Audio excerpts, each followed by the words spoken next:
wabarakatuh. Bismillahirrahmanirrahim. Tabarakalladzi nazzala al-furqana ala 'abdihi liyakuna lil 'alamina nadhira. Allahumma shalli wa sallim ala sayyidina Muhammad wa ala alihi wa sahbihi wa barik wa sallim asma'in. Amma ba'du. Jadi itu penyakit laten ya, melihat orang lain apa? Senang, kok tahu melihat istrinya dan senang. Wah, itu kasus orang merantau dan yang tidak merantau supaya gak tersinggung. Saya memang sengaja mau memberi kajian yang ringan tapi bermakna, karena agama ini sebetulnya dimulai hal-hal yang ringan. Gak ada ceritanya filosofi agama itu berat, karena jubilatil ukul ala qabulil haqqi. Semua ulama berpendapat akal itu dipaksa untuk menerima kebenaran. Saya pernah ditanya seorang dokter, dia tanya gini, Pak Bahak, zina itu kan enak, kenapa haram? Lalu tidak enaknya zina di mana? Terus dia saya tantang, andai kan zina wajib kamu bingung, kok bisa? Kalau setelahnya terus tak suruh lagi kamu bisa? Ya udah bisa, mau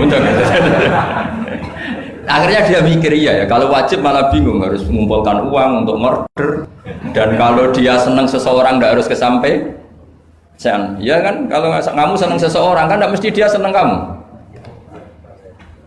kan repot kan? Kalau senang tidak mesti dia senang kamu, atau nggak senang maunya dibayarkan repot. Mendingan diharamkan terus tidak usah, kan enak malah. Tidur di kamar happy santai, syukur-syukur itu terganti oleh sujud, oleh munajat, oleh kesenangan-kesenangan yang religi. Misalnya maling diharamkan ya enak, kalau kita boleh maling malah digebuki orang malah repot. Barokahnya diharamkan tidak dapat pahala, tidak digebukin orang gitu. Sama, jadi perlu membuat argumentasi agama itu penting. Selama ini ada kesolehan-kesolehan amatir, itu yang sering saya kritik setiap saya ngaji, itu kesolehan apa? Amatir. Misalnya gini, kadang-kadang orang ngeluh gini, Islam tuh repot, mau kebar gak boleh, mau bebas gak boleh, andai kan boleh semua kan enak. Pertanyaannya adalah, ketika boleh semua, apakah lembaga maksiat ini tidak ada aturan? Kan tetap ada aturan, boleh pakai kalau bayar, itu aturan gak? Aturan. Kalau yang cantik mahal kan aturan. Kalau khomer atau arak yang enak mahal kan aturan. Artinya gini, di tempat yang maksiat pun banyak apa? Aturan. Kenapa aturan di tempat maksiat kamu anggap kebebasan, sementara agama ngatur kamu anggap pengekangan? Nah, ini namanya soleh amatir apa? Soleh amatir itu yang latihan soleh. Tapi kalau solehnya sudah lama, kayak saya ini masuk soleh sudah lama, tidak tahu saya. Dari Gus Bak Syukur yang nggak seneng namanya akan komentari ujub, ya sudahlah itu biasa manusia seperti itu. Seperti sampai merengut, yang senang akan bilang pemikir serius, yang nggak senang mau kok merengut orang ita itu ya gitu, yang senang bilang wah itu sibuk ngalor ngidul gitu. Yang nggak senang kan bilang wah ita itu jadi itu kan nggak usah dipikir lah, komentar orang itu nggak usah dipikir. Jadi ini penting saya utarakan, sehingga saya berpikir terutama untuk zaman akhir, saya ulang lagi, terutama untuk zaman akhir, saya buktikan sekian ayat. Sebenarnya saya hafal Quran, tapi ini tak bawa Qurannya supaya nanti kamu bisa nyari ayatnya. Syukur-syukur kamu bisa nyanyi saya hafal Quran, bagus ini. Kalau enggak ya kacau ya. Sekarang banyak orang bantah apa orang hafal Quran, dia sendiri enggak hafal. Saya sering di Jogja, saya mau tanya tafsir sama jenengan, karena tafsir Kemenak itu ada kesalahan sekian 2000 itu, tak tanya, kamu hafal Quran enggak? Aduh repot ini kata saya. Ini kayak Tyson tinju sama Elias Pikal gitu. Kalau kelasnya enggak sama mati soalnya.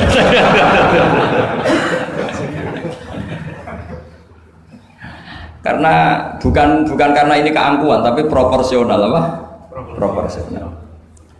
Saya cerita yang ringan-ringan saja, sebagaimana sanad saya dari guru-guru saya ila Rasulullah Shallallahu Alaihi Wasallam. Agama itu dimulai dari kesenangan, happy, farah kalau dalam bahasa Arab al-farah. Ayatnya jelas, kul bi fadlillah wa bi rahmati fa bidzalika falyafrahu.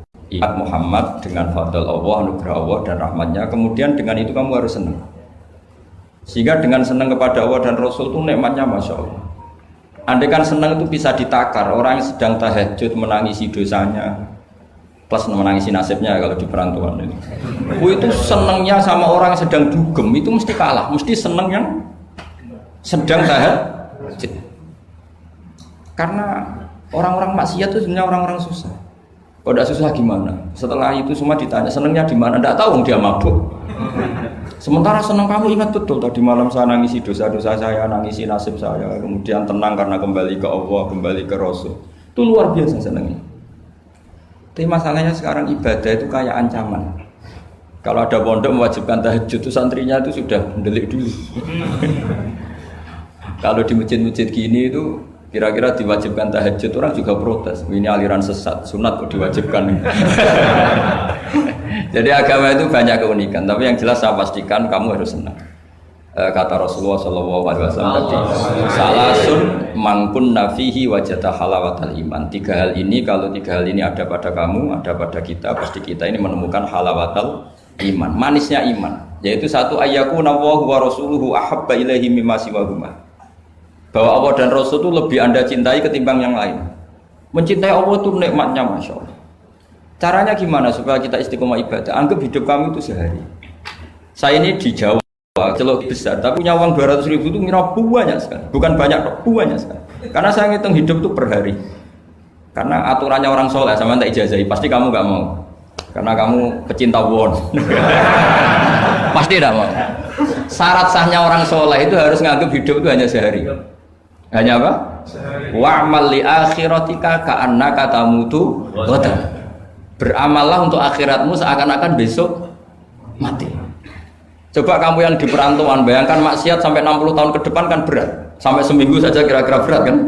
Tapi kalau bayangkan saya tidak akan maksiat semalam ini karena besok saya mati, sukses. Besok berpikir gitu lagi, saya tidak akan maksiat kan hanya sehari. Ternyata besok hidup lagi. Berpikir gitu lagi, tahu-tahu mati betulan setelah 60 tahun. Jadi itu apa ya, satu konsep dari Rasulullah supaya orang itu meninggalkan maksiat itu ringan karena bayangannya hidup banyak. Coba yang ahli maksiat itu diberitahu besok kamu mati, kira-kira malamnya maksiat enggak? Kamu maksiat itu karena bayangkan hidup masih lama. Makanya kata Quran, wahai orang-orang yang beriman, alam yakni lil ladzina amanu an takhsha qulubuhum li dzikrillah wa ma nazala minal haq. Orang-orang iman itu sudah saatnya khusyuk. Kamu jangan seperti orang-orang dulu. Orang-orang dulu fatola alaihimul amadu faqasat qulubuhum. Orang itu menjadi wangkot, menjadi keras hatinya karena merasa hidupnya itu panjang. Ini penting, ini konsep-konsep yang ada di hadis sahih. Jadi tidak perlu kamu soal ini sahih apa enggak, tak pastikan sahih. Saya ini baca hadis lama sekali. Jadi yang nyoal harus imbang. Kalau enggak kayak Tyson dengan Elias Pikal. Supaya clear, supaya jelas. Saya sering ketemu para pemikir di Jogja dan berkali-kali saya bilang harusnya diskusi itu imbang. Ini bukan karena keangkuhan, tapi karena proporsional. Awal maksiat itu dimulai karena tidak senang tercari kesenangan dan pilihannya maksiat. Coba kalau kesenangan itu ada pada taat, itu luar biasa. Sampai Rasulullah itu menggambarkan ketaatan yang baik itu. Ada hadis yang mungkin kalau orang Jogja, orang Solo itu tidak siap karena agak priayi. Nabi pernah ngendikan, wa fi buti ahadikum shadaqah. Kamu ngeloni istri kamu itu ya shadaqah. Sahabat ya tanya, ayati ahaduna syahwatahu wa walahu ajrun. Yang benar aja ya Rasulullah, masa urusan seks, urusan biologis kemudian dia dapat apa? Pahala. Nabi jawabnya ringan saja. Alai salawatu aha fi haramin akana alaihi wisrun. Kalau yang digauli itu istri orang atau yang enggak zaujahnya, enggak istrinya, apa dia ada dosa? Ya dosa ya Rasulullah. Fakadzalika lawatu aha fi halalin kana lahu ajrun. Ya begitulah kalau dia kalau salah letak haram, kalau tepat sasaran ya halal. Segampang itu ibadah itu. Jadi ngumpulin istri ibadah, nimang anak ibadah, ngaji begini ibadah meskipun enggak paham, enggak ada syaratnya paham.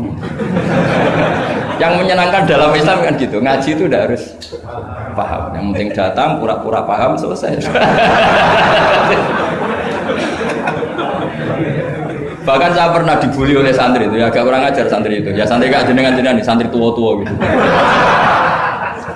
Itu Gus, jenengan sama saya nanti di surganya dulu saya. Kenapa? Karena kata Rasulullah SAW itu man salaka tariqan yaltamisu fihi ilman sahalallahu lahu tariqan ilal jannah. Orang yang mengambah jalan, ya mencari jalan, berjuang lah, berjuang sekolah, nyari ilmu, nyari yaltamisu itu maknanya nyari iltimas.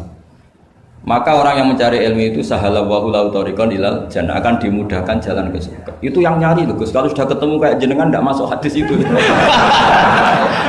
Makanya bersenanglah yang sedang nyari tapi belum ketemu. Karena hadis itu untuk yang masih mencari. Itu pasti sampai Anda saya. Wah saya mikir, wah ini nyari hadis apa yang bela saya. Karena hadis ini itu tidak mihak saya, nggak mihak yang sudah ketemu. Yang namanya nyari kan belum ketemu. Maka bergembiralah yang nyari ilmu udah alim-alim. Karena syaratnya, ya kan? Man salaka thariqan yaltamisu fihi ilman sahhalallahu lahu thariqan ilal jannah. Siapa yang berjalan atau menempuh satu perjalanan mencari ilmu. Di mana-mana mencari itu sudah ketemu belum? Belum. Berarti kiai masuk hadis itu enggak? Alhamdulillah. Karena kiainya sudah ketemu ilmu. Maka bergembiralah jenengan. Saat tidak paham, artinya masih mencari. Makanya kalau mau paham jangan paham. Karena saya ini kebetulan memang peneliti hadis dan saya banyak menghafal hadis karena saya suka dengan kalimat-kalimat jamiah, kalimat-kalimat yang komplit dari Rasulullah SAW. Sehingga ngapalkan hadis saya itu banyak dan imbang itu ya balance kalau dalam bahasa inteleknya itu. Saya termasuk menghafalkan hadis wa innal alima la yastaghfiru lahu man fis samawati wa man fil ardi hatta al-khitan fil bahr. Sebagian riwayat wa inna mu'alliman nasi al khaira la yastaghfiru lahu man fis samawati wa man fil ardi hatta al-khitan fil bahr wa hatta an-namlatu fi juhriha. Ini hadis tandingan. Jadi yang tandingan tidak hanya 01 02, hadis juga ada hadis apa? Tandingan. Tidak apa-apa, ilmu itu memang butuh apa? Butuh perimbangan ya, butuh balance. Enggak boleh ilmu, tapi karena ilmu enggak pantas diomongkan tandingan gitu aja. Kata saya ada hadis yang bunyinya gini. Wa innal alima, orang alim itu akan dimintakan ampun oleh penduduk langit. Jadi semua malaikat Jibril dan Mikail, semoga termasuk Israel, itu memintakan maaf untuk orang alim, tidak yang belum alim. Itu kamu udah masuk hadis itu. Keren mana? Wah sama kerennya Gus. Saya masuk surga, yang jenengan nanti juga masuk surga. Ya sudah, nggak usah geger ketemu di sana. Jadi ini penting. Nah sekarang problem Islam sekarang adalah yang garis keras pakai hadis-hadis garis keras untuk mengadili yang garis lunak pakai hadis-hadis yang garis lunak untuk mengadili hadis kelompok-kelompok garis keras itu tidak fair. Nggak fairnya adalah Islam itu kafah itu artinya konsepnya itu komplit, tidak boleh separuh. Saya punya sedikit ini yang agak serius, tapi tidak usah masukkan hati. Nanti kalian protes nggak bagus Israel itu kalau kalian protes. Begini, Abu Bakar As-Siddiq itu terkenal layinal janib, mutawadi, layinal janib, sahlal akhlak, semuanya layinal janib. Orang yang sopan sekali, santun sekali, santun, sopan, terus simpatik, sangat simpatik. Namanya Abu Bakar apa? As-Siddiq.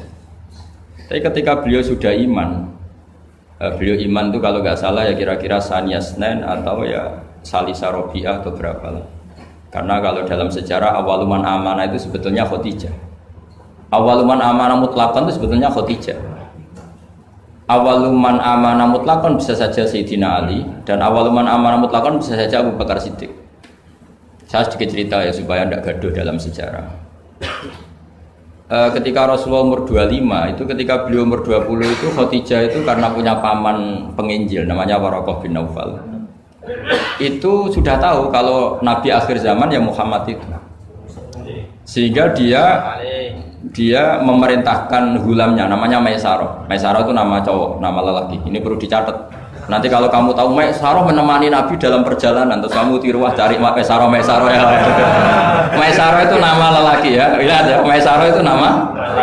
Orang Arab memang lucu. Biasa nama lelaki pakai tak muannas kalau dalam ini Mas Rois ini bahasa gontornya itu.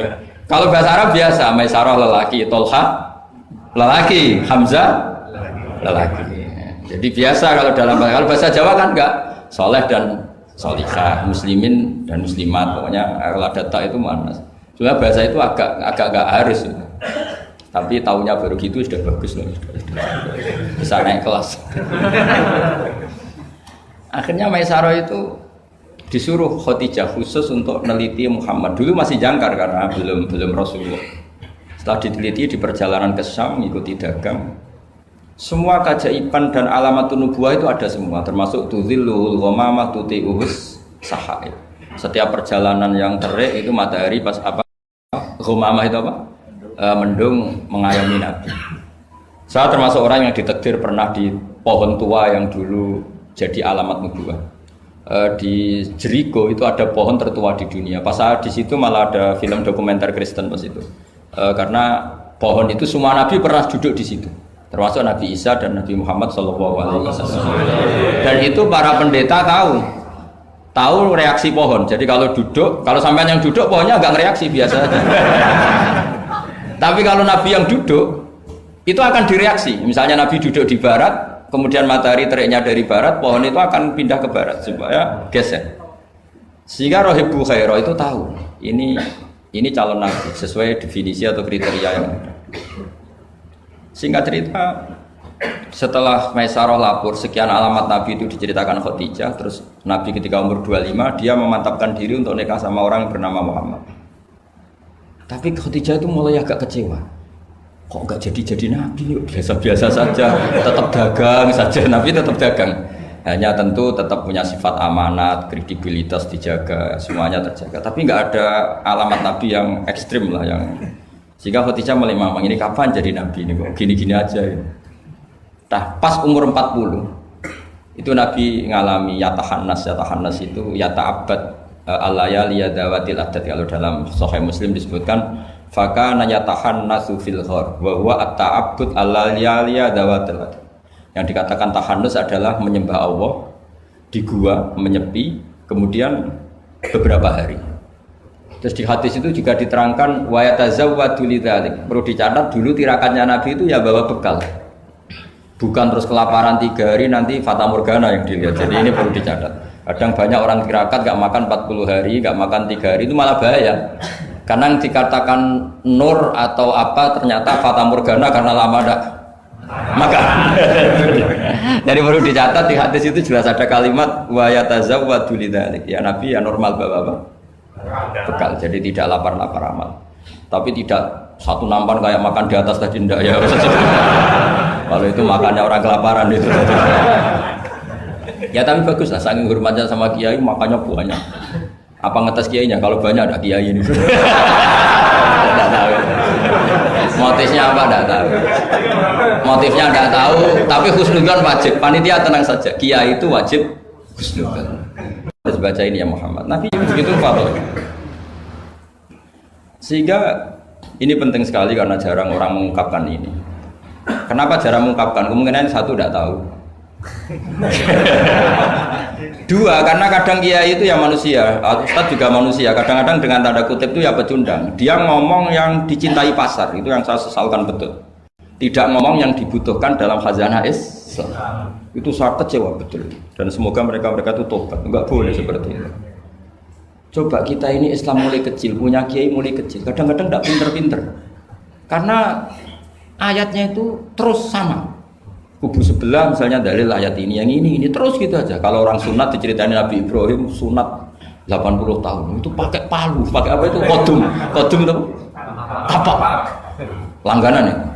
Kalau ada orang mati ya mesti kullu nafsin dha'iqatul maut. Kalau ada orang nikah mesti faman rohiba an sunnati fakhu, itu saja.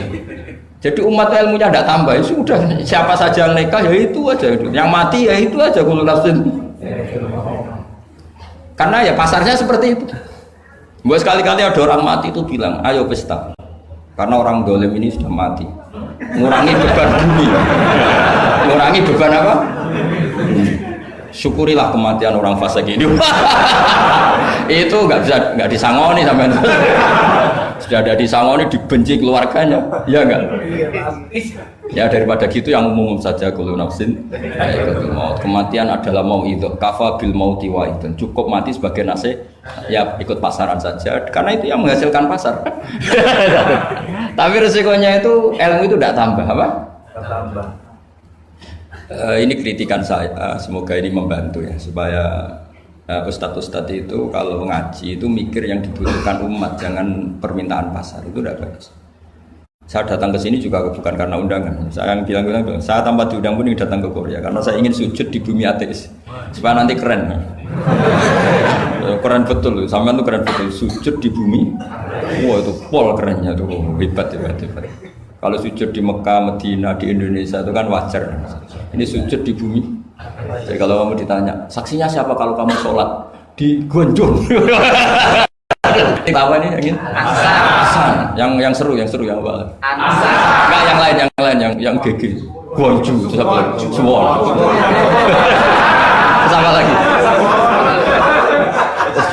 Itu malaikat mesti itu apa itu? Parah lagi kalau ditanya, sujudnya di mana? Di kamar mandi. Karena kalau pas kerja kan hanya dikasih waktu berapa ini? 5 menit dan itu pura-pura di kamar mandi. Keren enggak? Keren.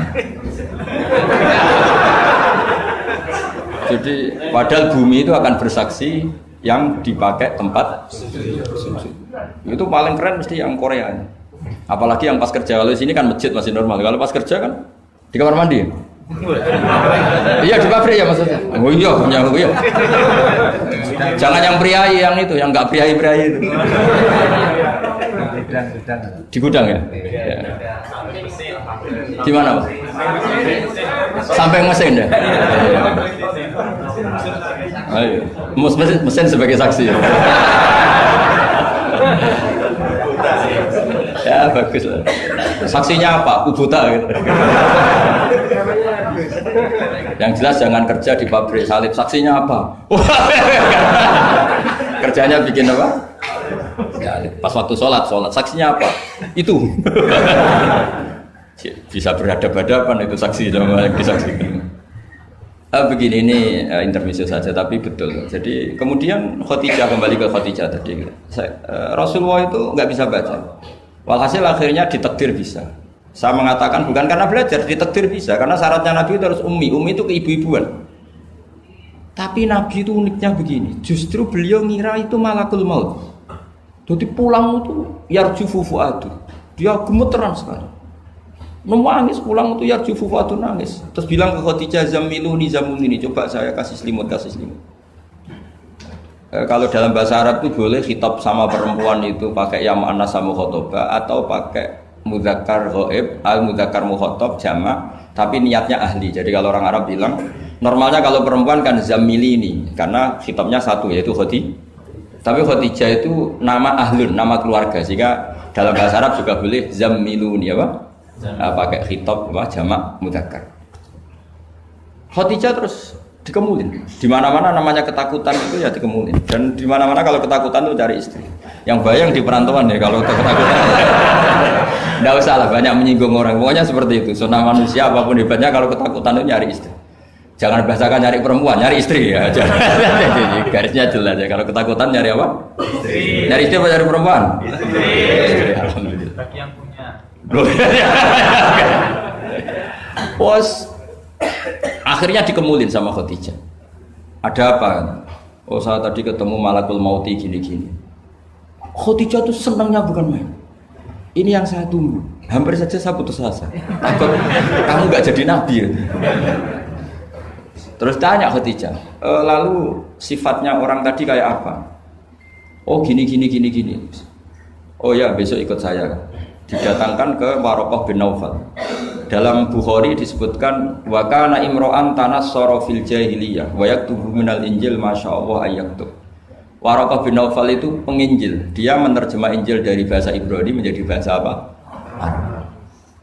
Ketika Rasulullah ditanya, ma ra'aita itu, madza tara? Apa yang kamu lihat? Terus Nabi cerita itu.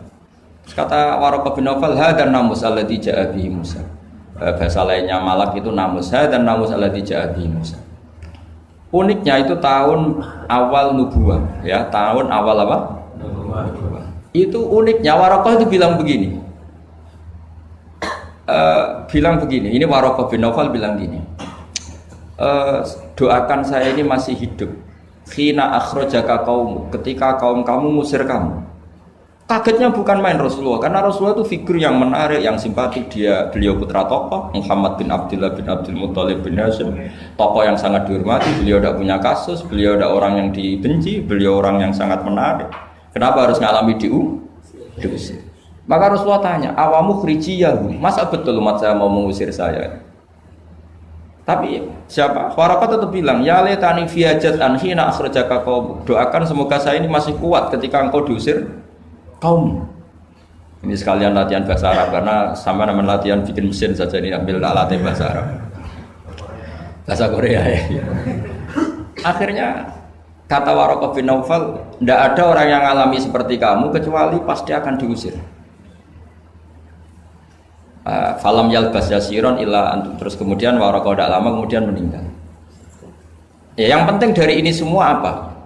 Waraqah itu membaca kriteria para nabi itu pas sekali, dan akhirnya tahun 13 nubuwah Rasulullah ngalami diusir. Kan beliau hijrah itu 13 tahun dari nubuwah, kira-kira umur 53 berapa? 53. Tapi Waraqah sudah mengatakan itu di tahun pertama Rasulullah menjadi nabi, karena definisi nabi itu harus pernah diusir. Maka kalau sampai ngalami diusir oleh nasib itu ya ada alamat. Cuma itu udah alamat nubuwah, alamat terlantar. Jadi itu bedanya. Karena yang nabi sudah ditutup, nggak ada peluang lagi. Jadi, nah, Khadijah itu masih nggak terima, padahal beliau sudah mendapat sekian alamat. Tadi tudzilluhul ghamamah tuti'u sahab, ada sekian alamat. Tesnya sudah lulus semua. Rasulullah tadi Maisarah menyaksikan apa, dinaungi oleh apa, mendung tadi, macam-macam. Khadijah itu masih dengan tanda kutip masih agak-agak beli, masih cari definisi yang ini agak absurd lah. Kata Khadijah gini, ya Muhammad, ya Rasulullah, kalau kamu kedatangan teman kamu itu, kalau bilang sohibuka, nanti cerita ke saya. Ya kata Nabi. Nabi itu lugu, nggak ngerti kalau itu dites. Ya katanya. Suatu saat Jibril datang ke Rasulullah. Ini malak, ini Jibril, ini teman saya datang. Ya Nabi kadang istilahkan Jibril itu temannya. Ini teman saya datang. Oh ya. Terus Khadijah dekat Rasulullah, pas Rasulullah agak-agak dipangku manja. Fakasyafat an auratiha, sebagian auratnya Khadijah itu dibuka. Sama enggak usah bayangkan kelihatan apanya itu pun. Makanya saya bilang agak absurd. Ya kira-kira pupunya saja lah yang lebih mudah. Tidak lebih dari itu, jangan macam-macam. Akhirnya terus ditanya, Khadijah tanya, temanmu masih? Enggak, lari. Akhirnya Khadijah ditutup lagi. Khadijah nggak tahu ada Jibril, nggak tahu. Ditutup lagi. Sekarang temanmu di mana? Oh sekarang datang lagi. Oh Nabi diambungi sempurna. Ini yang saya tunggu-tunggu, Kang. Itu malaikat betul, bukan setan. Karena kalau setan tahu aurat kamu tahu. Artinya apa? Dalailun nubuwah itu dikaji sedemikian rupa oleh Khadijah karena beliau ponakan dari penginjil, yaitu Waraqah bin. Tentu zaman itu Injil masih orisinil, bukan kayak yang sekarang Lukas Matius. Tentu jadi Injil di sini bukan konotasi yang muharraf, yang apa? Enggak orisinil ya, tentu yang masih apa? Orisinil. Jadi semuanya mengarah ke pembenaran terhadap kenabian Rasulullah Muhammad SAW. Jadi Khadijah tambah mantap. Jadi Nabi dites saja tidak tahu, ya lugu saja. Temanmu masih lari. Terus setelah ditutup lagi, temanmu ada. Oh iya ya sekarang ada lagi. Wah ya Nabi betul. Absyir ya Muhammad, kamu harus senang, itu malaikat betul. Kalau setan tidak seperti itu. Oh, kalau ada aurat senangnya bukan main. Nah, melihat awal, saya ulang lagi ya, melihat awal dialek kenabian itu hanya dengan Khadijah karena dia keluarga terdekat beliau. Maka sebetulnya awaluman amanah mutlakon itu sebetulnya itu hampir semua ulama bilang itu Khadijah, bukan Abu Bakar. Tapi melihat peran Abu Bakar yang begitu sentral dalam mengawal Islam, orang bilang Abu Bakar. Melihat Sayyidina Ali teman kecilnya Rasulullah, orang bilang Ali. Sehingga berjanji itu, kitab berjanji itu, maulid itu kan sebenarnya kitab sejarah normal biasa, kitab akademik sebetulnya, bukan kitab mantra, kitab akademik. Beliau kalau ngendikan itu awaluman amana minar rijal Abu Bakar, wa minan nisa Khadijah, wa minas sibyan Ali, wa minal mawali Zaid. supaya semua kelompok terwakili. Semua kelompok. Karena kalau yang pro Abu Bakar dibilang awal man amanah Khadijah itu merengut. Yang bener aja kayaknya Abu Bakar. Yang pro Khadijah kalau dibilang Abu Bakar juga merengut. Yang pro Ali juga demikian. Akhirnya di tengah-tengah awaluman amana minar rijali Abu Bakrin wa minan nisa Khadijah wa minas sibyan Ali wa minal mawali Zaid bin Harisah. Pertama orang iman dari golongan lelaki tua, rijal lelaki tua, lelaki berumur itu Abu Bakar. Dari perempuan Khadijah, dari anak kecil Ali, dari mawali budak dimerdekakan. Jadi itu sudah cara bahasa Arab itu takbir itu redaksi yang agak-agak ngeles. Jadi seperti ginilah, pendiri masjid As-Siratal Mustaqim itu siapa? Yang pertama punya ide tentu sebenarnya yang pertama, tapi kan ide tok belum terrealisasi. Nah, nanti yang pertama terrealisasi pondasi juga pertama, tapi yang benar-benar mulai dipakai Jumatan itu juga pertama lagi lah. Supaya agak sensitif kita ini harus minta pertama semua, mau tidak mau kan kita harus ngomong awaluman bana hadal masjid si'ah. Tapi dulu belum ada ya bana ide. Wa awaluman misalnya pembalataan batu pertama waktu al-hijarah awalan ini. Wa awaluman sing jadi imam ya ummu hadal masjid fil jum'ah ini. Lah yang sampean wa awaluman ngerameni mbu masjid. Sudah enggak apa-apa, yang penting awaluman apa? Masuk kategori awal. Nah ini penting saya terangkan. Kembali ke Abu Bakar. Abu Bakar itu layyinal janib, orang yang sopan. Dan itu bagus, tentu sopan itu bagus. Layyinal janib bagus. Tapi masalahnya Rasulullah itu dikepung preman-preman yang ganas. Yaitu Abu Lahab, Abu Jahal, Walid bin Mughirah, Wa'il bin semuanya preman yang ganas.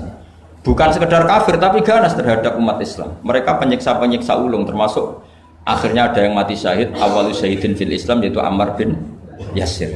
Tapi yang bapaknya bukan Ammarnya, siapa? Yasirnya sama istrinya namanya Sumayyah.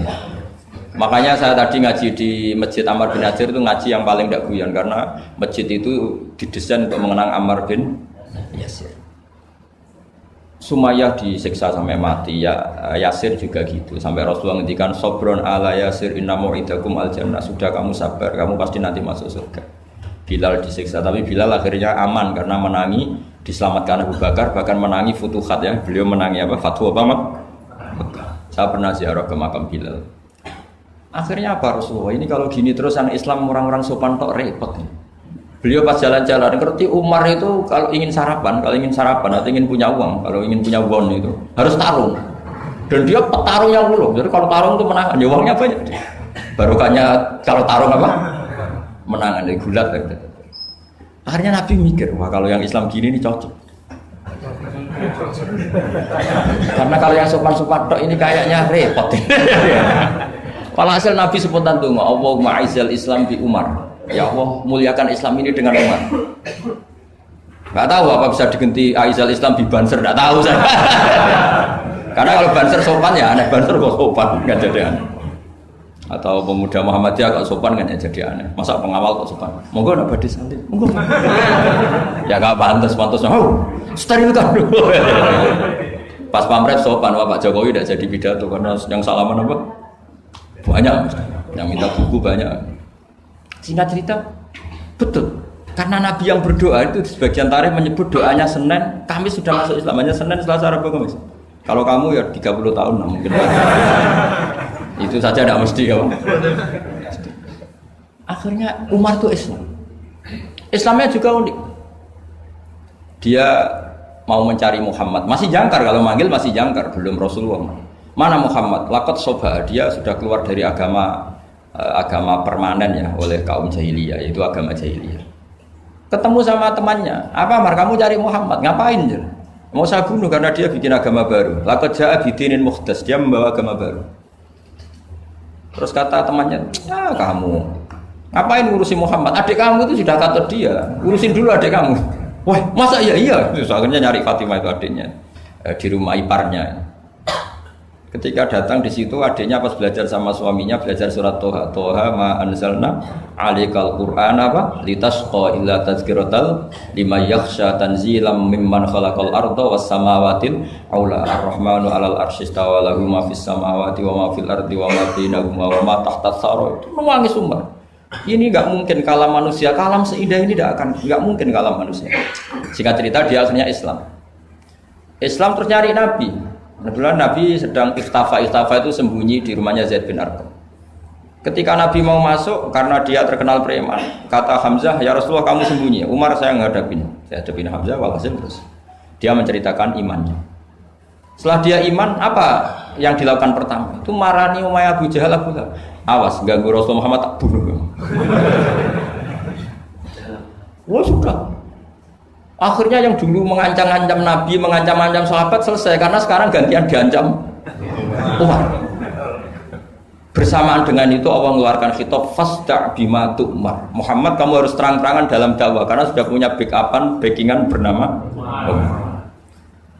Jadi sebetulnya yang dibutuhkan Islam itu ya ada orang yang kayak Abu Bakar, ada orang yang kayak Umar. Ada kebaikan yang hanya terwakili oleh orang-orang yang kayak Abu Bakar. Ada kebaikan yang hanya terwakili orang-orang kayak Umar. Jadi sebetulnya tidak perlu dipertentangkan kita di mana. Yang penting itu niatnya baik, biniatin sholihah dengan niat yang baik. Jangan kubu-kubunan yang tanpa ilmu. Sebenarnya dalam sejarah itu biasa.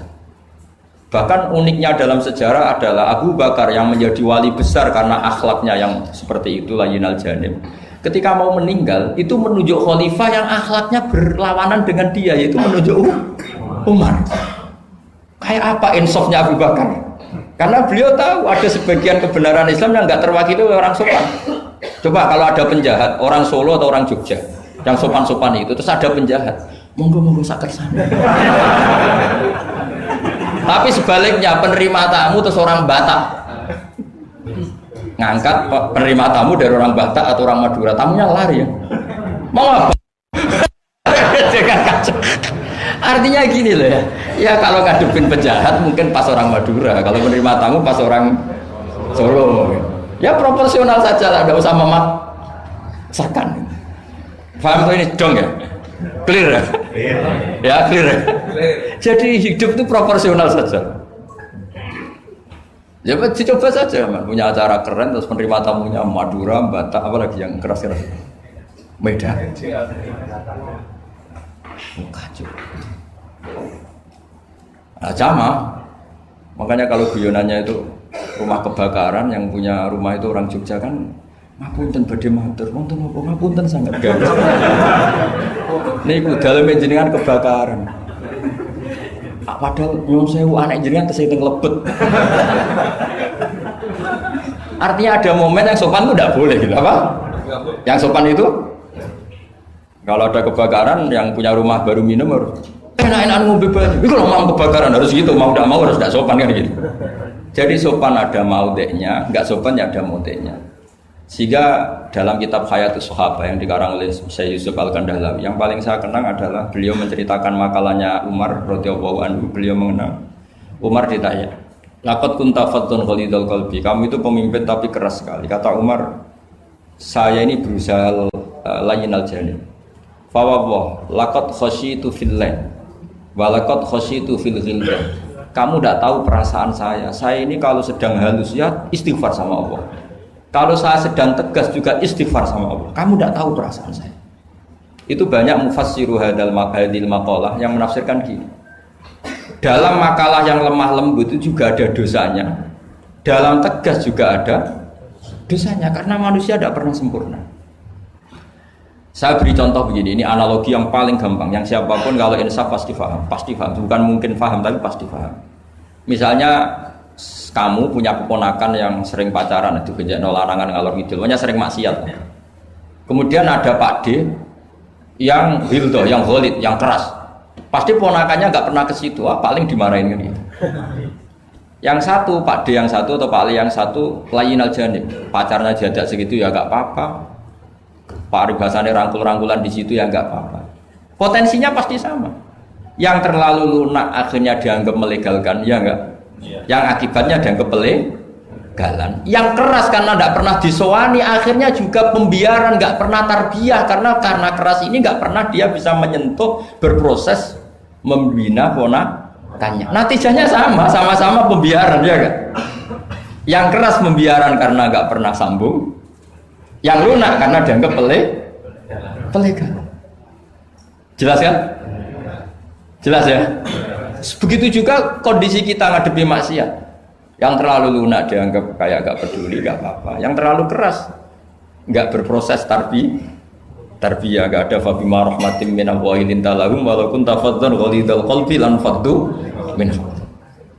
Maka lewat pertemuan ini saya ingin ya Islam itu dibawa secara mudah, secara logis, gak usah berlebihan. Ya sudah kita ikuti ulama-ulama dulu dengan referensi-referensi dulu. Jadi ini penting sekali. Karena ayat tentang tegas ya ada, ayat tentang lunak ya ada, semuanya harus proporsional.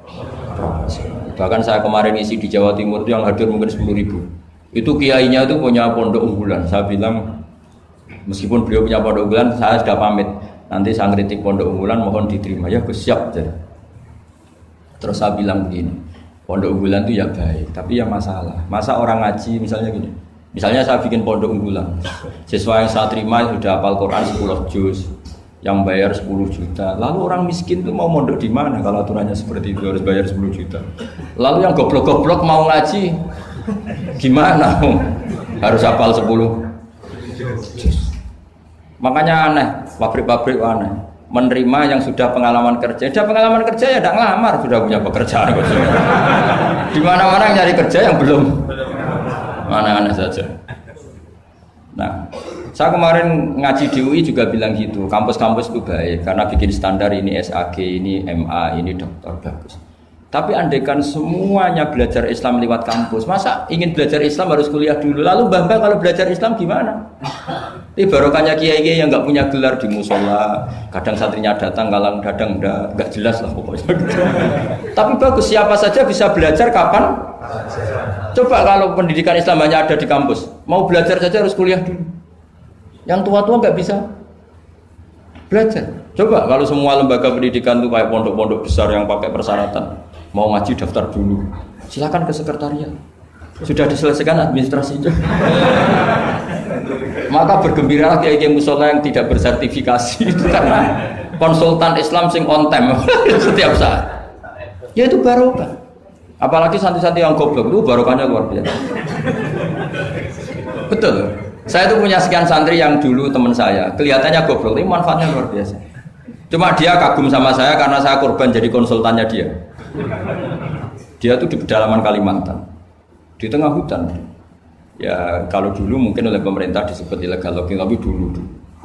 Ya dia nggak nyuri, karena perasaannya orang sana ya milik wilayah, dia ikut orang sana. Terus singkat cerita, orangnya hanya kadang 20. Terus tanya, dulu nggak ada HP, Gus saya ini hanya 20 orang di tengah hutan, Jumatan enggak?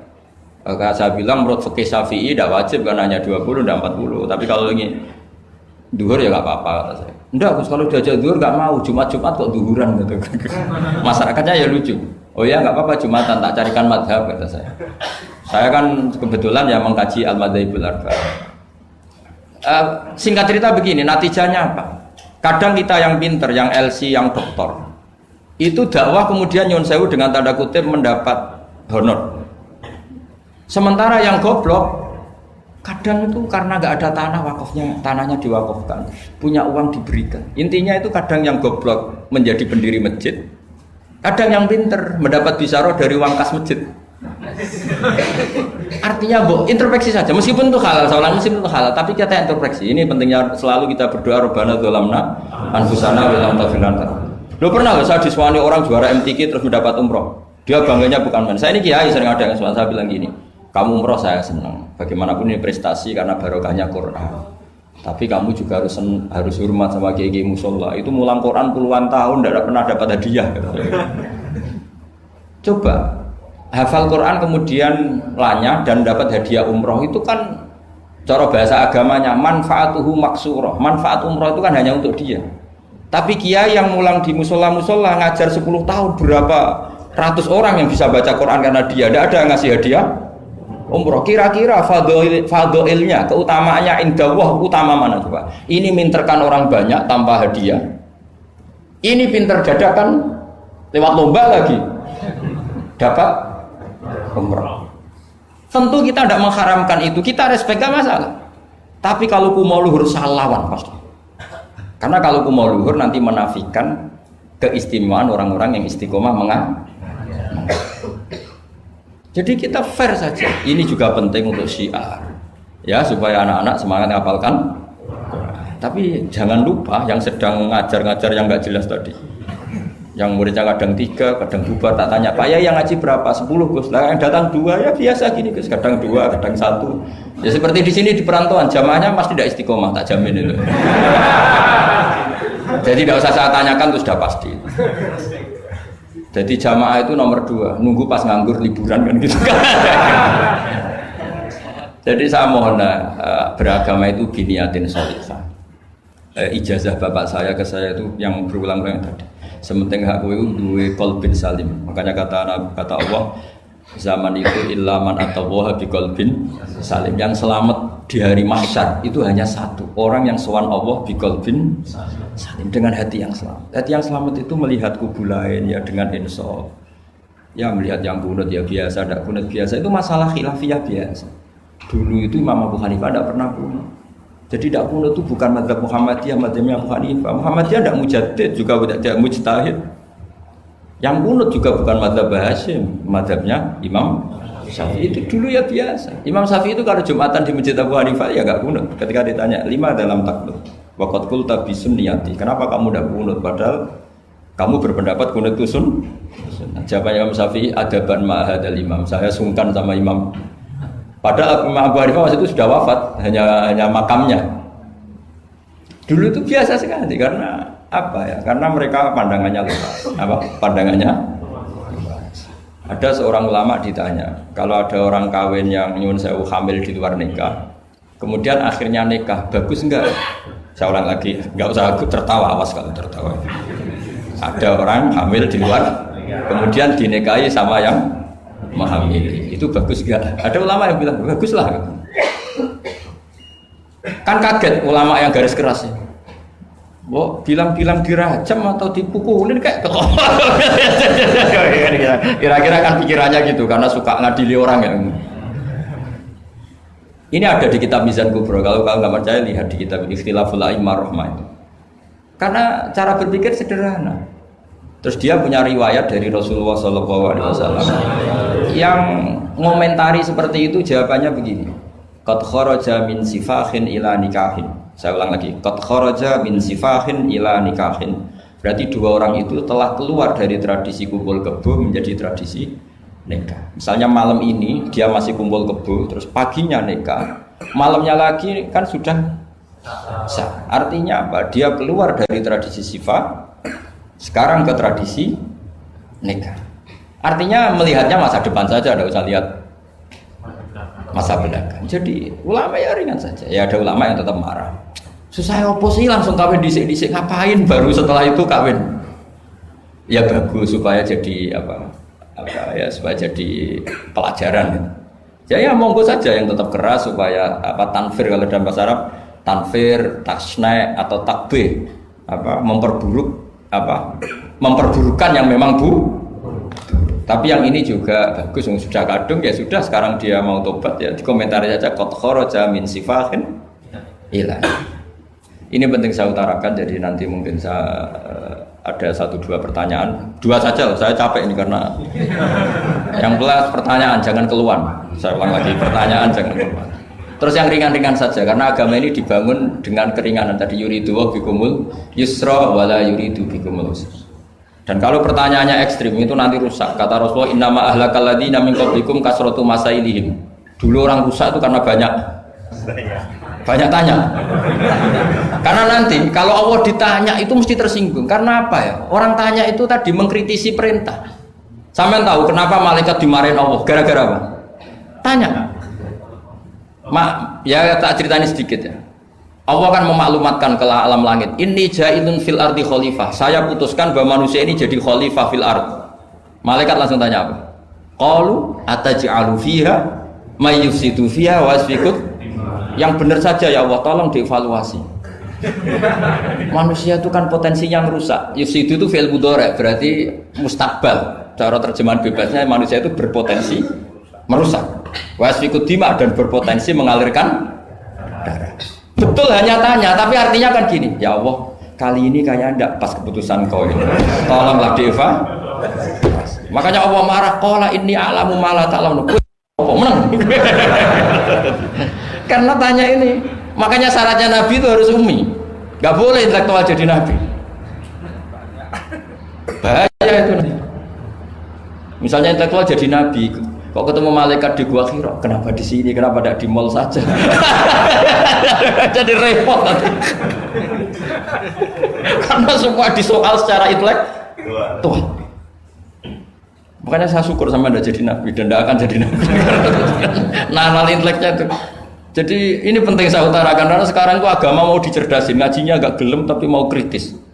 Itu bahaya betul. Makanya innama ahlakal ladzina min qablikum kasratu masa ilim, karena banyak pertanyaan. Iya bahaya betul. Masa Allah dievaluasi? Apa? Makanya saya termasuk gak senang ketika ada sholat gini peregangan apa pernapasan terus kalau sujud apa saya tidak senang. Sehingga senang saya gini, nanti sholat lama-lama fungsinya kayak senam yoga.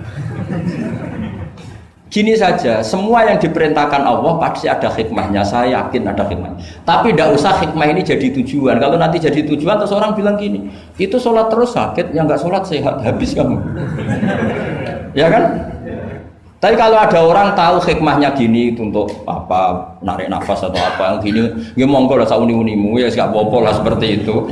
Tapi kalau jadi tujuan, jadi ya sudah, yang benar sholat itu apa? Sholat itu bukti ketundukan sama Allah Subhanahu wa ta'ala. Wasjud waqtarib, kalau berani sujud berarti insya Allah dekat sama Allah. Karena itu bentuk tawaduk, bentuk tadzallul, bentuk ubudiyah. Fadkhuli fi ibadi wadkhuli. Lalu kok terus dianalisis ini fungsinya gini, wah repot. Lah nanti kalau ada senam yoga tandingannya lebih efektif? Saya jantungan, sujud kok nggak ngefek, tapi setelah ikut yoga kok ngefek. Saya loh ya, orang boleh nggak berpendapat sependapat sama saya, tapi kalau nggak sependapat keterlaluan, yakin. Karena dari saya jelas yang namanya wasjud ya Pak, udah ada di hadis di Quran, wasjud wa tashu, atau sujud dan kamu menjadi nggak ada yang ada ya wasjud. Saya kira demikian. Assalamualaikum warahmatullahi wabarakatuh. Apa langsung selesai aja? Ya. Masalah keimanan. Tanya apa ngeluh? Kalau tanya boleh ya gimana? Masalah keimanan tentang qada dan qadar. Oh ya. Kalau qada dan qadar itu kita sudah ditentukan oleh Allah, kenapa masih dimintai pertanggungjawaban nanti di akhirat? Oh ya, betul. Ya seperti mukadimah saya tadi ya. Jadi ngaji itu harus kafah. Kafah itu artinya komplit. Jadi Nabi dalam banyak hal yang momennya tepat ya menganalisis dengan qada qadar, tapi dalam banyak hal juga melarang orang membicarakan qada qadar. Jadi misalnya gini, kamu kadung ditakdir pernah punya dosa dan kamu ingin tobat, maka dosa yang masa lalu anggap saja qada qadar, terus keinginan tobat itu anggap aturan syariat. Jangan lalu setelah qada qadar kamu tidak berkeinginan tobat. Ini penting saya utarakan karena Nabi itu ngendikan pasti dua kali. Saya jamin di setiap konteks sosial Nabi pasti ngendikan dua kali. Dua kali itu dua solusi. Nabi pernah ngendikan idza dzikiral qadar fa amsiku wa idza dzikra ashabi fa amsiku. Jika umatku telah menjustifikasi qada dan qadar fa amsiku, kamu jangan ikut-ikut. Karena nanti akan yang zina nggak apa-apa, saya sudah qada qadar, yang maling ya nggak apa-apa karena sudah qada. Wah bahaya, bisa hancur syariat kalau seperti itu. Tapi ada banyak hal yang Nabi mengisnadkan itu ke qada qadar. Kayak cerita Nabi Musa dan Nabi Adam. Ada kan di hadis Sahih itu jelas. Ini dengerin, ini betul di hadis Sahih. Nabi Musa itu saking Israelnya, memang beliau orang apa? Pertama semua Nabi kan pasti ngalami diangkat ke alam roh. Nabi loh ya, tidak sampean Nabi. Sama tidak usah ambisi begitu, Nabi ini. Ketika beliau diangkat di alam roh itu ketemu Nabi Adam. Padahal Nabi Adam kan Abul Basar, tokoh utama ada. Pertama ketemu langsung ngomong gini, anta Adam, kamu betul yang namanya Adam? Ya saya Adam. Antal ladzi akhrajtan nasa minal jannati wa asqaitahum. Saya hafal hadisnya. Antal ladzi akhrajtan nasa minal jannati wa asqaitahum. Gara-gara kamu orang enggak hidup di surga. Jadi kalau sampean marah gara-gara kamu, saya harus cari uang sampai Korea gitu. Coba kalau kita masih di surga, enggak perlu kerja di mana? Karena semuanya tersediakan, enggak punya istri jelek, semuanya cantik karena bidadari. Gara-gara jenengan kita harus keluar di bumi dan keluar dari surga. Nabi Adam itu karena orang sepuh ya, beliau santai saja. Anta Musa, kamu betul Musa? Ya, saya Musa. Anta kalimu, ya saya kalimu. Anta Sofio, ya saya. Nabi Adam masih muji-muji rilek. Ini pentingnya orang bijak. Jadi kalau sama nanti ngelawan saya tetap bijak insya Allah. Tapi sampai bisa neraka, ngelawan kiai itu dosa. Dosa sekali, bukan dosa biasa, sangat dosa. Nabi Musa, Nabi Adam masih anta Sofio, anta kalimu. Bukankah kamu melihat di Taurat bahwa saya akan dosa dan akan dosa saya sudah ditulis 40 tahun sebelum saya dosa? Iya ya Musa. Iya ya Nabi Adam, ya betul gitu. Berarti kamu mengkritik saya, atalumunani fi amrin qad qadahu. Kamu mengkritik saya, menyalahkan saya dengan sesuatu yang sudah digodok-godar oleh Allah sebelum saya lakukan. Jadi sudah ditulis sama Allah 40 tahun sebelum saya salah sudah ditulis skenario-nya nanti Adam akan salah terus keluar dari surga. Memang dari awal Allah skenario-nya seperti itu. Itu ibarat istri kamu sudah tahu, ini kalau miskin setia, kalau sudah kaya nanti pola, itu sudah tahu.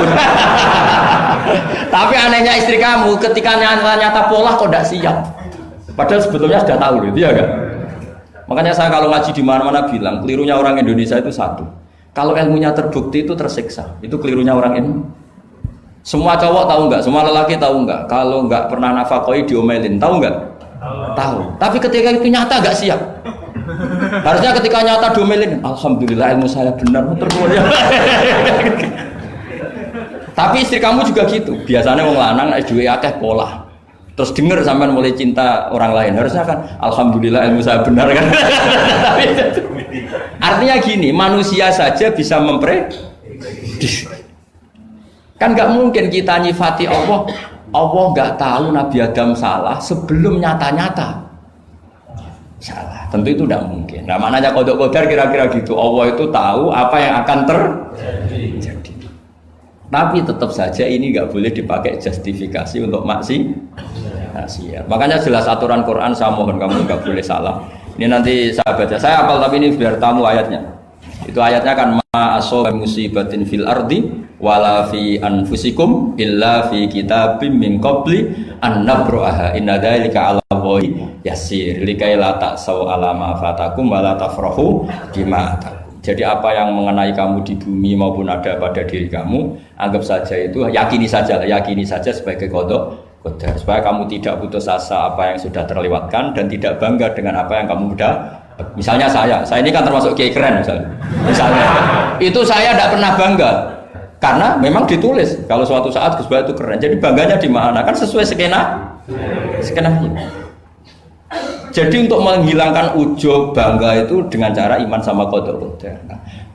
Terus likaila tak soal fatakum, kamu tidak perlu putus asa dengan apa yang sudah kelewat. Misalnya masa lalu kamu ya tadi diusir istri, suami, macam-macam lah, utangnya banyak, wes sudah bangkit saja, itu sudah takdir. Jadi mungkin ada yang mencarikan, coba ini carikan, mungkin di surat Hadid itu apa yang nanti dicari ayatnya. Pokoknya ayatnya tadi apa? Ma asoba min musibatin fil ardi wala fi anfusikum apa? Illa fi kitabim min qabli an nabraha inna dzalika 'ala Allahi yasir likaila taksau 'ala ma fatakum wala tafrahu bima atakum. Jadi kodok kodar ditulis supaya kamu tidak putus asa menyesali apa yang sudah kelewat dan bangga kumoluhur terhadap apa yang kamu dapat. Jadi misalnya Pak Jokowi jadi presiden untuk menghilangkan ujub ya, memang sudah ditulis kalau akan jadi ya biasa saja sesuai skenario.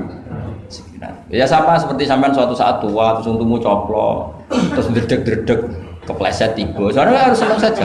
Zaman kamu muda juga sudah tahu kalau nanti akan seperti itu. Gitu aja. Jadi kalau itu terjadi ya sudah memang akan seperti itu. Jadi ringan saja. Ini pentingnya ngaji. Jadi sesuatu itu mudah sekali kalau dianalisis dengan dengan L. Ya, cukup ya. Satu lagi aja jangan. Kalau nggak salah itu surat Hadid. Biar ditahukan suratnya. Diumumkan siapa? Surat apa? Hadid betul. Hadid 22. Hadid 22 ya. Hadid 22. Berdiri aja nggak apa-apa. Oh enggak. Oh ya nggak apa-apa gimana? Assalamualaikum warahmatullahi wabarakatuh. Waalaikumsalam warahmatullahi wabarakatuh.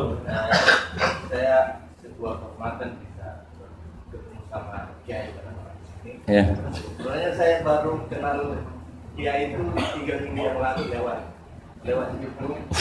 Ya, ya. Ada yang kirim di FB saya, walaupun dengan komentar yang agak mirip lah. Iya, iya. Kalau nggak salah waktu itu Pak Kiai membahas masalah perang Handar, Iya.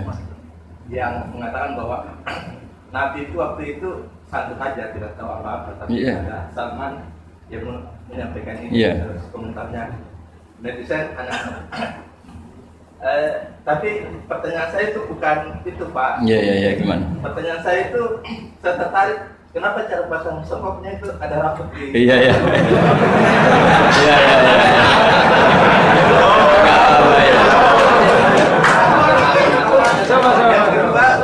Yang kedua, sebenarnya hal umum. Saya bukan ahli Al-Quran, tapi ada ayat yang mengatakan bahwa sampaikanlah Dari aku meskipun satu ayat itu enggak. walaupun itu cuma satu ayat. Dari aku balighu anni walau ayat. Nah, yang itu menurut saya menjadi dengan dunia medsos saat ini, Ya. orang yang betul-betul mungkin bukan cuma sekedar satu ayat, cuma satu kata, Yeah. itu di broadcast yang mungkin Oh ya. memacu perdebatan. Ya, ya. atau Makanya ini begini, namanya siapa? Sulaiman. Begini aja, ini saya jawab. Tapi ini ringan. Sama relax saja santai. Jadi memang tradisi ulama sama masyarakat itu beda. Jadi kalau Nabi dikatakan tidak tahu dalam konteks tertentu itu malah madh. Madh itu memuji. Karena tadi syaratnya Nabi harus ummi. Ummi itu kan keibu-ibuan. Jadi kalau Nabi tahu itu nanti seakan-akan dia itu dikawal oleh ilmunya. Padahal Nabi itu dikawal oleh nubuah. Ini bedanya Nabi sama ndak. Jadi Nabi di Quran itu biasa ada kata makun tatadri mal kitabu walal iman. Terjemahnya kan kamu tidak tahu. Kanjeng Nabi biasa didhawuhi Allah makun tatadri mal kitabu walal iman. Kamu itu tidak tahu apa itu kitab. Tapi itu sifat madh. Sifat apa? Madh. Madh itu memuji. Kenapa itu jadi pujian? Karena Nabi kalau sudah tahu urusan sesuatu nanti jadi ilmu tandingan menandingi wahyu. Lah mungkin netizen nyuwun sewu bukannya ngeritik, bukannya apa. Mungkin nggak paham tradisi ulama itu. Jadi kalau ulama bilang Nabi itu tidak tahu itu bukan sifat dzam tapi sifat madh memuji. Di Quran banyak kalimat makun tatadri mal kitabu walal iman. Makanya Nabi ketika disuruh baca Iqra ya Muhammad, jawabnya gimana? Saya tidak bisa baca, tapi bukan sifat buruk, justru bagus. Kalau Nabi bisa baca, ilmunya nanti dikira beliau belajar dari buku-buku dan itu dia jadi Nabi. Wah itu memang bacanya banyak. Clear ya ini ya, supaya nggak salah paham. Jadi dikatakan tidak tahu kalau Nabi itu bagus, madh. Nggak bisa baca juga madh, sifat pujian. Kalau kamu udah bisa baca buruk sekali. Itu jelas. Ya kan, tahu semua kan ketika Nabi disuruh baca bilang apa? Saya tidak bisa baca, tapi itu bagus. Karena semuanya biar karena wah. Ya, soal gaya peci saya ini Islam khas ya, khas ini. Nah, yang ini yang penting, yang pertanyaan sampean terakhir balighu anni walau aja. Memang ini semenjak dunia medsos memang dengan tanda kutip agak kecelakaan. Mengutip kutipan tokoh atau apa hanya sepotong-potong itu bahaya. Bahayanya begini, itu bukan hanya karena yang ngendikan tokoh. Meskipun Quran kalau wakafnya salah itu ya bahaya. Coba misalnya begini, ada orang wakaf di depan orang yang paham bahasa Arab. Inna Allaha la yastahi, terus wakaf ya Pak. Terjemahnya gimana? Allah tidak punya rasa malu. Sehingga di ilmu Quran itu diaturkan ada wakaf yang haram, yaitu wakaf yang rusak makna. Harus diteruskan Inna Allaha la yastahi ayyadriba masalam ma ba'u. Allah tidak malu bikin perumpamaan sekecil apapun makhluk itu. Misalnya buat perumpamaan dengan nyamuk. Coba kalau bacanya satu ayat terpotong. Inna Allaha la yastahi, Allah tidak malu. Bayangkan didengar orang yang paham bahasa Arab. Jadi problem kita adalah kadang ngutip ya gitu. Jadi apa ya tadi belum mendengarin kompletnya ngaji. Jadi kalau ada ulama bilang Nabi tidak tahu itu sebenarnya madh itu ngelem karena memang begitu. Makanya Allah bilang apa? Ma kunta tadri mal kitabu walal iman. Muhammad kamu tidak tahu apa yang maknanya kitab, maknanya iman. Tapi nggak tahu ini untuk Nabi kelebihan karena kalau Nabi tahu dulu berarti ilmunya sebagian diserap dari Taurat dan Injil dari yang macam-macam. Makanya dulu orang kafir kalau ngeritik Nabi kan walaqad na'lamu annahu yaquluna innama yu'allimuhu basar. Muhammad pinter macam pernah belajar. Terus Allah menjawab Muhammad itu nggak pernah belajar, bahkan baca saja tidak. Jadi kalau Nabi dikatakan nggak bisa baca, nggak tahu itu madh. Saya ulang lagi untuk Nabi itu madh. Sehingga semua yang dilakukan Nabi in huwa illa wahyu yuha, semua hanya berdasar wahyu. Ini bedanya Nabi dengan selain Nabi. Makanya Nabi itu nggak pernah baca, nggak boleh memang. Karena tadi pasti ini jadi ilmu tandingan. Itu bahaya kalau untuk Nabi, supaya semuanya orisinil dari Allah. Nabi itu sama Allah dikosongkan, semuanya kosong. Terus semuanya dari ilmu yang diwahyukan oleh Allah Subhanahu wa Ta'ala, jelasnya.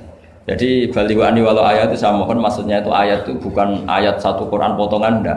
Ayat yang muhkamah, yang utuh. Tapi kalau satu potongan ya enggak boleh. Tadi misalnya dipotong apa innallaha la yastahi kan kayak.